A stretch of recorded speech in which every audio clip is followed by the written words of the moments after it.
Suponho que toda história sobre drama familiar começa com estava tudo bem, até que... Bem, a minha não é diferente. Tudo realmente estava bem até eu completar 11 anos. Meu nome é Tânia e, naquela época, eu morava com meus pais em uma casa aconchegante de 2 andares. Não era nada luxuoso, mas era o nosso lar. Mamãe e papai pareciam felizes o suficiente, pelo menos aos meus olhos de criança. O divórcio veio como uma surpresa, mesmo tendo sido pacífico. Não houve gritos, nem brigas por móveis, nada parecido com o que minha amiga Joana passou quando seus pais se separaram. Papai simplesmente se mudou um dia, levando suas ferramentas e roupas. Ele me abraçou forte e disse: "Sempre estarei aqui para você, princesa." Mamãe lidou bem com a situação no início. Quando os cheques de pensão do papai chegavam, ela revirava os olhos e resmungava baixinho que não era o suficiente, mas era só isso. Eu passava os fins de semana com papai em seu pequeno apartamento acima da oficina mecânica que ele estava tentando fazer decolar. O lugar sempre cheirava a óleo de motor e café, mas eu adorava. Então, cerca de 1 ano após o divórcio, mamãe conheceu Ricardo. Ele tinha 2 filhas, Sara e Emma, ambas alguns anos mais novas que eu. Quando mamãe me contou sobre o noivado, seus olhos brilhavam como luzes de Natal. "Pense nisso, querida", ela disse animada, segurando minhas mãos nas dela. "Você terá irmãs. Seremos uma família de verdade novamente. Ricardo é um homem maravilhoso e suas meninas são tão doces. Você vai adorar ter irmãs." Lembro-me de assentir ansiosamente, contagiada por sua empolgação.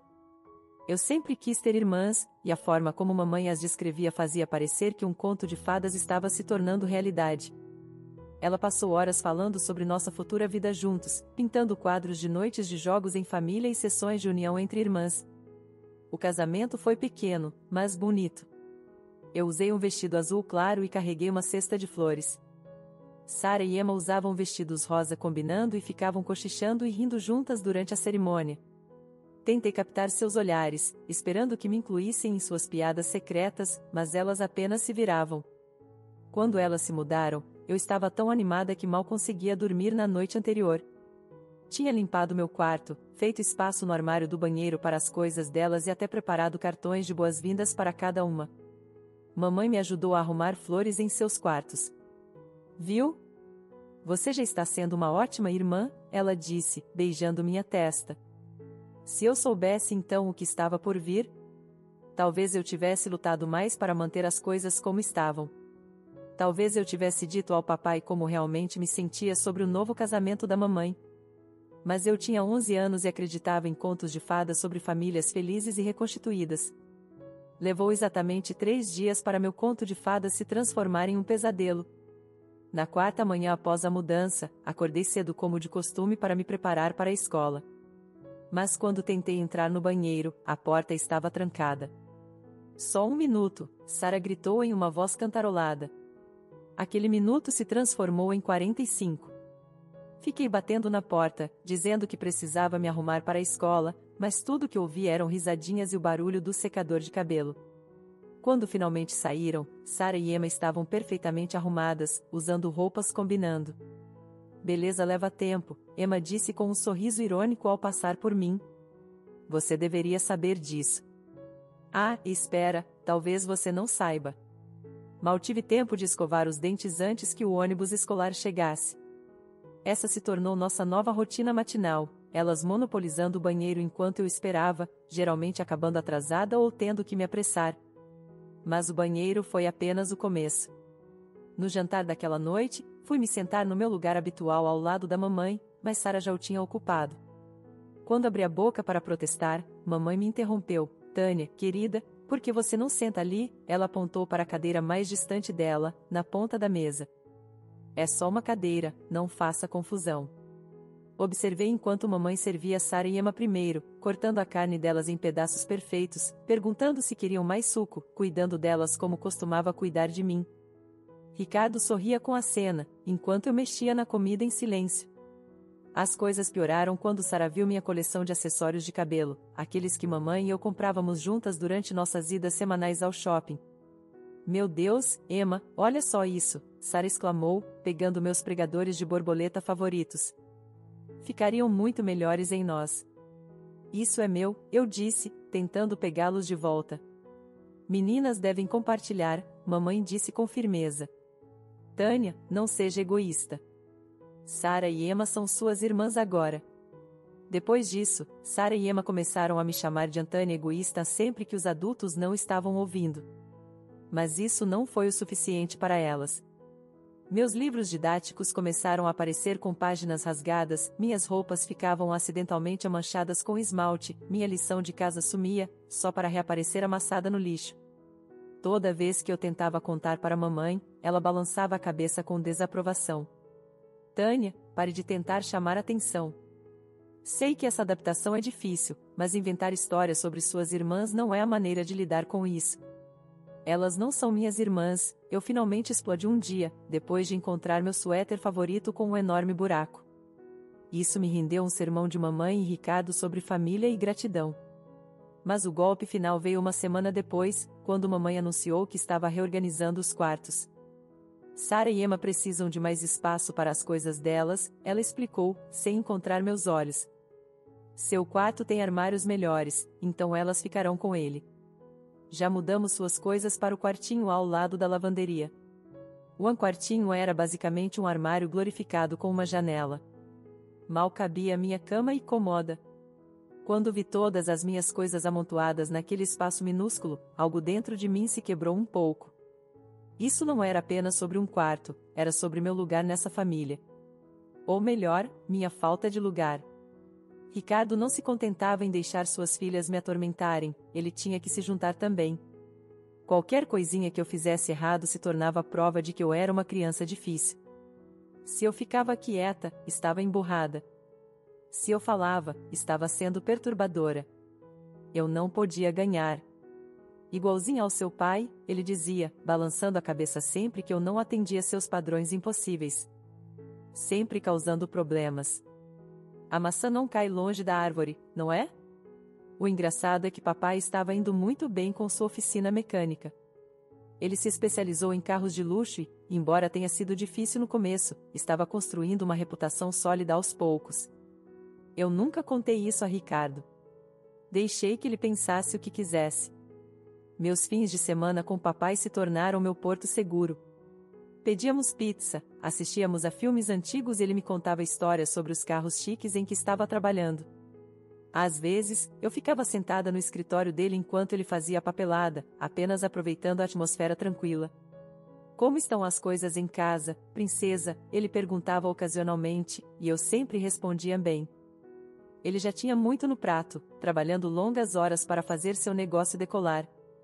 A última coisa de que precisava era se preocupar comigo também. Os anos se arrastaram. Eu me joguei nos estudos, passando o máximo de tempo possível na biblioteca ou com amigos, qualquer coisa para evitar ficar em casa. Antes que eu percebesse, a formatura do ensino médio estava se aproximando. Eu tinha me inscrito em várias faculdades e recebido cartas de aceitação da maioria delas. Estava nas nuvens. Finalmente, uma chance de ir embora, de recomeçar. No dia seguinte à formatura, não pude conter minha empolgação. Estávamos todos sentados no jantar e decidi compartilhar minhas novidades. Fui aceita em várias faculdades, anunciei, tirando as cartas de aceitação. Até me ofereceram algumas bolsas parciais. Eu realmente gosto do programa de administração, hein? A risada de Ricardo cortou minhas palavras como uma faca. Não era uma risada genuína, mas uma daquelas zombeteiras que faz seu estômago afundar. Faculdade, ele zombou. E quem exatamente vai pagar por isso? Seu pai perdedor, o cara que mal consegue manter aquela oficininha dele funcionando. Olhei para ele, as cartas de repente parecendo pesadas em minhas mãos. Eu tenho bolsas, e posso conseguir empréstimos. Não seja ridícula, ele me interrompeu. Não vamos assinar nenhum empréstimo para você. Estamos guardando nosso dinheiro para a educação de Sara e Emma. Me virei para a mamãe, desesperadamente esperando que ela me defendesse, que fosse minha mãe por uma vez. Ela apenas olhou para seu prato. Ricardo tem razão, querida, ela disse suavemente. Precisamos pensar no futuro das meninas.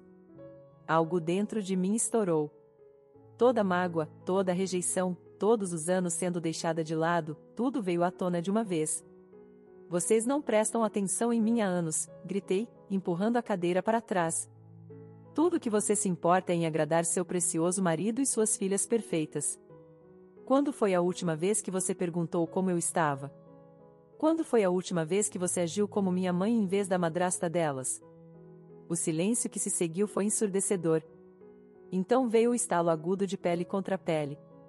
Levei um momento para perceber o que havia acontecido, que minha mãe, minha própria mãe, tinha me dado um tapa no rosto. Minha bochecha ardeu, mas o que doeu mais foi ver as expressões de Sarah e Emma. Elas estavam sorrindo, claramente aproveitando o show. Ricardo estava sentado com um sorriso satisfeito, como se estivesse esperando por esse momento. Toquei minha bochecha, sentindo o calor irradiando do lugar onde a mão dela tinha me atingido. Mamãe ficou ali parada, a mão ainda erguida, seu rosto uma mistura de raiva e algo mais, choque. Não fiquei para descobrir. Corri para meu quarto minúsculo e comecei a jogar coisas na minha mala. Roupas, fotos, meus poucos pertences preciosos que Sarah e Emma não tinham arruinado. Podia ouvir movimento na casa, mas ninguém veio me ver. Ninguém tentou me impedir. Ninguém disse que sentia muito. Consegui chegar a um quarteirão de distância antes que a adrenalina passasse e a realidade me atingisse. Eu tinha 18 anos, sem dinheiro, sem plano e sem lugar para ir. Minhas mãos tremiam enquanto eu pegava meu telefone e ligava para papai. E aí, princesa, o que houve? Sua voz alegre quase me fez desabar ali mesmo. Você pode vir me buscar? Consegui dizer, tentando manter minha voz firme. Claro. Onde você está? 15 minutos depois, um Mercedes preto elegante parou ao meu lado.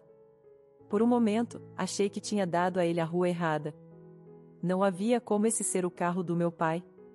Mas lá estava ele, sorrindo pela janela aberta. Gostou do meu novo carro? Ele perguntou enquanto saía para me ajudar com a mala. Isso é seu? Olhei para ele incrédula. Pensei que fosse o carro de um cliente. Ele riu aquela risada calorosa e familiar com a qual eu cresci. Não, é todo meu. Comprei na semana passada. Os negócios têm ido bem. Então ele notou minha mala e sua expressão mudou. Tânia, o que está acontecendo? Por que você está aqui fora com uma mala? A história toda veio à tona. As aceitações na faculdade, o deboche de Ricardo, a traição da mamãe, o tapa. O rosto do papai ficava mais sombrio a cada palavra. No final, ele estava segurando o volante com tanta força que seus nós dos dedos estavam brancos. Vou até lá agora mesmo, ele rosnou, começando a virar o carro. Não, pai, por favor, não, agarrei seu braço. Não vale a pena. Eu só quero ir embora. Ele me olhou por um longo momento, então assentiu. Você tem razão. Vamos para casa. Durante o almoço em seu apartamento, ele tinha aprendido a fazer uma massa decente ao longo dos anos. Papai soltou outra bomba. Lembra daquele contrato com a frota que eu estava de olho, com a empresa de aluguel de carros de luxo? Ele tentava agir casualmente, mas eu podia ver que ele estava quase pulando de empolgação. Bem, eu consegui. Contrato de manutenção exclusiva para toda a frota deles. O negócio está realmente decolando. Eu estava genuinamente feliz por ele, mas devo ter parecido um pouco desanimada pensando sobre minha própria situação, porque ele rapidamente acrescentou, e sabe de uma coisa? Eu tenho economizado dinheiro há anos, guardando o que podia para o seu fundo universitário. Não é o suficiente para uma faculdade de elite, mas combinado com suas bolsas. Quase me engasguei com o macarrão. Você tem economizado para minha faculdade? Ele estendeu a mão pela mesa e apertou a minha. Claro que sim, princesa. Você realmente achou que eu deixaria Ricardo estar certo sobre mim? Pela primeira vez naquele dia, comecei a chorar, mas eram lágrimas de felicidade. Todos aqueles anos que passei protegendo o papai dos meus problemas, e aqui estava ele, silenciosamente planejando meu futuro o tempo todo. Decidi manter meus planos para a faculdade em segredo de mamãe e sua família perfeita. Deixe que pensem que venceram. Passei aquele verão morando com o papai e trabalhando no Café Doce Aroma no centro da cidade para economizar um dinheiro extra. Então, uma tarde, o sino acima da porta tocou e entraram Sara e Emma, vestidas como se estivessem indo a um desfile de moda em vez de uma cafeteria. Elas se acomodaram em uma mesa na minha seção, é claro que sim, e sorriram maliciosamente quando me aproximei com meu bloco de notas. Ora, Sara disse em voz alta o suficiente para os clientes próximos ouvirem. Parece que alguém encontrou sua verdadeira vocação. Emma riu. Só queríamos ver como vive a outra metade antes de irmos para a faculdade no outono. Papai já escolheu as escolas perfeitas para nós. Posso anotar seus pedidos? Mantive minha voz profissional, lutando contra um sorriso. Se elas soubessem... Você provavelmente ainda estará anotando pedidos quando nos formarmos, Sara continuou, examinando suas unhas perfeitamente manicuradas. Mas não se preocupe, talvez deixemos boas gorjetas quando visitarmos a casa nas férias da faculdade. Eu apenas sorri e anotei seus pedidos complicados de bebidas meio descafeinadas e extra quentes. Deixe que elas tenham seu momento. Eu sabia para onde estava indo. Naquele outono, comecei a faculdade no estado vizinho. Me joguei nas aulas de administração, fiz novos amigos e comecei a construir uma vida que não tinha nada a ver com meu passado. Mamãe nunca ligou para se desculpar pelo tapa ou por qualquer outra coisa. Eu também não liguei para ela. Papai visitava sempre que podia e conversávamos quase todos os dias. 4 anos passaram voando. Me formei com honras e consegui um emprego em uma empresa de marketing na mesma cidade da minha faculdade. O salário inicial não era enorme, mas era o suficiente para alugar um pequeno apartamento e viver confortavelmente. Trabalhei duro, ficava até tarde, assumia projetos extras. Meus chefes notaram. As promoções começaram a vir, primeiro gerente júnior, depois gerente sênior, então líder de equipe. Cada uma vinha com um bom aumento de salário. Pela primeira vez na vida, consegui começar a economizar sério. Então, um dia, papai apareceu no meu apartamento com um enorme sorriso no rosto. Seu negócio tinha se expandido para 3 locais e ele acabará de assinar contratos com mais 2 empresas de aluguel de carros de luxo. Quero que você tenha isto, ele disse, tirando um cheque bancário. O valor me deixou tonta. É para uma entrada na sua própria casa. Você trabalhou tão duro, princesa. Você merece isso. 2 meses depois, eu estava me mudando para meu próprio apartamento. Não alugado, mas comprado. Mais aumentos vieram, mais promoções.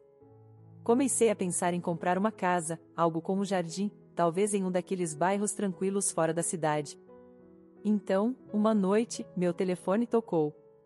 Número desconhecido. Tânia? A voz estava hesitante, familiar de um jeito que fez meu estômago se apertar. É a mamãe. Acho que está na hora de conversarmos. Quero tentar consertar as coisas entre nós. Tudo bem, ouvi a mim mesma dizer. Vamos conversar. Concordamos em nos encontrar em um pequeno café no centro. Território neutro. Quando mamãe entrou, quase não a reconheci. Ela parecia mais velha, cansada, nada parecida com a mulher confiante que tinha escolhido sua nova família em vez de mim anos atrás. Você está ótima, ela disse, deslizando para o assento à minha frente. Suas mãos tremiam levemente enquanto arrumava o guardanapo. Fizemos uma conversa fiada desajeitada sobre o tempo e meu trabalho, até que a garçonete trouxe nosso café. Então mamãe respirou fundo e a verdadeira história veio à tona. Eu deixei Ricardo, ela disse, olhando fixamente para sua xícara. Ou melhor, ele me deixou. Depois que hipotecamos a casa para pagar a faculdade das meninas. Esperei, deixando que ela continuasse no seu próprio ritmo. Elas prometeram que ajudariam com os pagamentos depois que se formassem, ela riu amargamente. Mas quando chegou a hora, elas tinham desculpas. Sempre desculpas. O mercado de trabalho estava difícil, elas precisavam se concentrar em suas carreiras, tinham suas próprias despesas. Ela enxugou os olhos com uma mão trêmula. Perdemos a casa. Todos aqueles anos de pagamentos foram embora. E Ricardo, ele simplesmente fez as malas e se mudou para a casa de Sara. Disse que não conseguia lidar com o estresse financeiro. Mãe, eu comecei, mas ela ergueu a mão. Por favor, deixe-me terminar. Eu estava errada, Tânia. Eu escolhi eles em vez de você. Deixei que eles a machucassem. Eu machuquei você. E eu sinto muito, muito mesmo. As lágrimas nos olhos dela eram reais. O tremor em sua voz era real. E apesar de tudo, apesar de todos os anos de dor e rejeição, me vi estendendo a mão pela mesa para segurar a dela. Eu perdoo você, disse suavemente, surpresa com o quanto eu realmente quis dizer isso. Nos dias seguintes, não consegui parar de pensar em nossa conversa. Sobre mamãe, sozinha e sem teto depois de dar tudo a pessoas que não tinham dado nada em troca. Parecia karma de certa forma, mas não me fez feliz. Em vez disso, senti uma estranha mistura de tristeza e oportunidade. Uma chance de ser a pessoa melhor. Liguei para ela numa quarta-feira à noite. Estive pensando em comprar uma casa, disse depois que trocamos olás. Algo no bairro antigo, com um jardim talvez. Seria grande demais só para mim, mas talvez você gostasse de morar lá. Tirei uma semana de folga do trabalho e voei para casa para procurar casas. Encontrei um lugar lindo nos arredores da cidade. Nada extravagante, mas sólido e acolhedor, com uma varanda ao redor e árvores maduras no quintal. Mamãe chorou quando viu. Quando papai soube da minha decisão, esperei que ele ficasse chateado.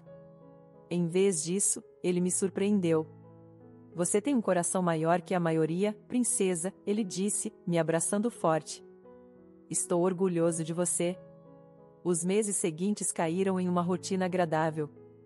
Eu voava para visitas de fim de semana, passava um tempo com papai primeiro, depois ia para a nova casa para ver mamãe. Estávamos reconstruindo nosso relacionamento, lenta mas seguramente. Ela parecia mais feliz, mais parecida com a mãe que eu lembrava da infância. Durante uma visita, notei algumas coisas estranhas na casa.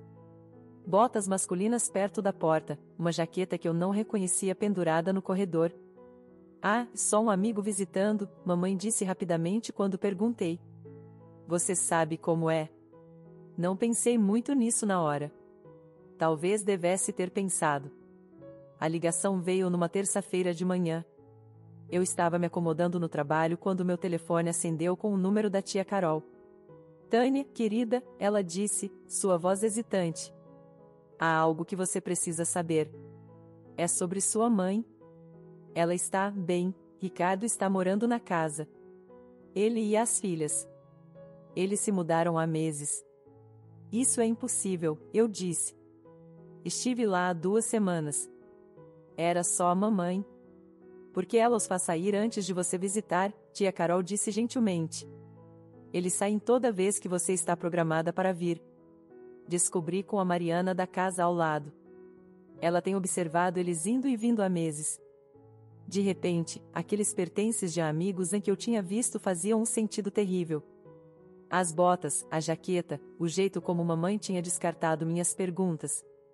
Agradeci a ela, desliguei e reservei o primeiro voo para casa. Sem aviso, sem ligações para mamãe. Apenas peguei meu laptop, eu podia trabalhar remotamente, e fui para o aeroporto. Era quarta-feira à tarde quando estacionei meu carro alugado em frente à casa. A velha picape de Ricardo estava na entrada, a mesma que ele tinha há todos aqueles anos. Minha chave girou suavemente na fechadura. A cena na cozinha poderia ter sido tirada diretamente dos meus anos de adolescência. Mamãe no fogão, usando seu avental favorito, cuidando de uma panela de algo que cheirava como o ensopado de carne favorito de Ricardo. Sara e Emma na mesa da cozinha, parecendo exatamente as mesmas mimadas de sempre, só que mais velhas. Ricardo em sua cadeira habitual, lendo o jornal. Mamãe me viu primeiro. A colher de pau que ela estava segurando caiu no chão com um estrondo. Tânia! Seu rosto ficou branco. Eu não esperava você até sábado. Claramente, eu disse, minha voz surpreendentemente firme. O que eles estão fazendo aqui? Moramos aqui agora, Sara anunciou com um sorriso irônico. Mamãe nos convidou. Ela percebeu que a família deve ficar unida. Juntos. Família. Me virei para a mamãe, que estava nervosamente limpando as mãos no avental. Depois de tudo que eles fizeram com você? Depois que lhes custaram sua casa? Eles se desculparam, mamãe disse fracamente. Estão tentando consertar as coisas. Ricardo mudou, as meninas mudaram. Tire-os daqui, cortei. Agora. Esta é minha casa e eu os quero fora. Não. Mamãe se endireitou e vi aquele olhar teimoso familiar cruzar seu rosto. Eu os amo e quero que eles fiquem aqui. Ama eles? Eu não podia acreditar no que estava ouvindo. Eles a levaram à falência, custaram sua casa. Você se esqueceu de como me trataram? Como me intimidaram todos os dias? Como destruíram minhas coisas, roubaram meu quarto, fizeram da minha vida um inferno? Isso foi há anos, mamãe acenou com a mão, descartando. Elas eram apenas crianças na época. E quanto a agora, exigi. Elas usaram você para pagar a faculdade e a abandonaram. Ricardo a deixou quando as coisas ficaram difíceis. Como você pode simplesmente perdoar isso? Porque eles são família, mamãe insistiu, seu queixo se erguendo teimosamente. Eles cometeram erros, mas estão arrependidos agora. Sara e Emma trocaram olhares presunçosos. Ricardo apenas ficou sentado com aquele mesmo sorriso satisfeito que eu lembrava da minha infância. Ótimo, eu disse, minha voz gelada. Então estou lhe dando uma escolha, mãe. Agora mesmo. Eles ou eu. O silêncio que se seguiu pareceu se estender para sempre. Observei o rosto de mamãe, procurando qualquer sinal da mãe que eu costumava conhecer. Aquela que costumava trançar meu cabelo e beijar meus joelhos ralados e me dizer que eu podia ser qualquer coisa que quisesse ser. Eu escolho eles, ela disse finalmente. Estamos felizes juntos, Tânia. Por que você não pode simplesmente aceitar isso? Algo dentro de mim endureceu permanentemente. Vocês têm 2 dias para sair da minha casa. Todos vocês. Você não pode fazer isso. A voz de mamãe subiu para um grito estridente. Eu sou sua mãe. Você não pode me expulsar. Observe. Virei-me e saí, suas vozes me seguindo pela entrada da garagem. 2 dias depois, voltei. Nada tinha mudado. Seus carros ainda estavam na entrada e, quando entrei, estavam todos sentados na sala de estar como se fossem os donos do lugar. Eu mandei vocês saírem, eu disse. Mamãe realmente riu. E eu disse que você não pode me expulsar. Sou sua mãe. Ótimo. Peguei meu telefone e disquei. Então deixarei a polícia explicar isso para você. Você não ousaria, Ricardo começou a se levantar da cadeira. Alô? Sim, preciso de assistência para remover ocupantes não autorizados da minha propriedade. Disse meu endereço claramente, mantendo contato visual com mamãe o tempo todo. O que se seguiu foi feio. A polícia chegou em minutos. Mamãe gritou e chorou enquanto os policiais explicavam que sim, eu podia despejá-los, e não, ela não tinha nenhum direito legal de ficar. Ricardo ficou roxo de raiva, me chamando de todos os nomes que podia pensar. Sara e Emma se juntaram, suas verdadeiras cores aparecendo através de suas roupas de marca e sorrisos falsos. Sua ingrata, mamãe gritou enquanto a polícia os escoltava para fora. Depois de tudo que fiz por você. Tudo que você fez por mim? Observei enquanto eles carregavam seus pertences em seus carros. Diga uma coisa, mãe. Apenas uma coisa que você fez por mim desde o dia em que se casou com ele. Ela não tinha resposta para isso. Tia Carol me mantém atualizada, embora eu nunca peça. Eles estão morando em um pequeno apartamento do outro lado da cidade, lutando para pagar o aluguel. Ricardo ainda não consegue manter um emprego. Sara e Emma nunca visitam, ocupadas demais com suas próprias vidas para se importar com a mãe que sacrificou tudo por elas. Às vezes, mamãe liga tarde da noite, mas eu nunca atendo. A casa fica vazia na maior parte do tempo. Estou pensando em vendê-la. Talvez comprar algo mais perto da cidade onde moro agora. Algo menor, mais aconchegante. Algo que não guarde ecos do passado.